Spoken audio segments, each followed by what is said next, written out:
Now he launches in for the rest of chapter 1 and most of chapter 2. He's going to take us on a field trip in this whole region.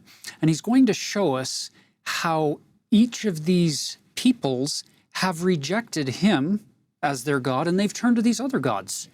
And they're trusting in the arm of flesh and in these idols to deliver them.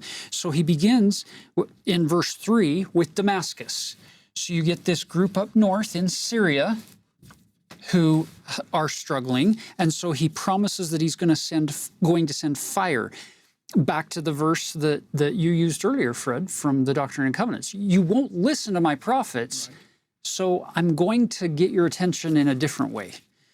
And then from Damascus, now in verse 6, we come down to Gaza, down here on the coast of the Mediterranean Sea in the south. And then we go back up to the coast of the Mediterranean Sea on the north, to Tyre, or Tyrus, as it's listed in verse 9.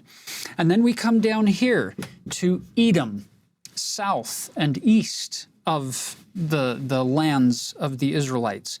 And then he comes north to Ammon. And then he goes into chapter 2 with Moab, which is straight east of the Jordan River. And then, did you notice this?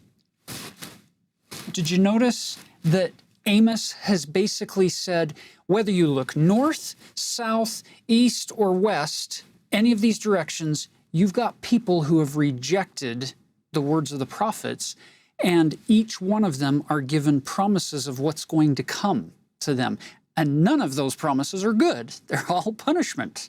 They're all destruction. And now with that in place, and keep in mind, it's mid-8th century, so we're 760 BC. We're about 40 years from Assyria coming in and wiping out all of these nations and carrying the tribes of Israel captive.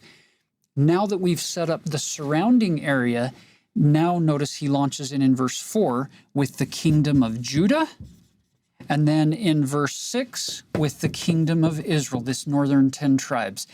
And he gives them these dire prophecies as well. What I like about what's happening here is he uses this poetic format of for 3 and then for 4. If you add those up, that's 7.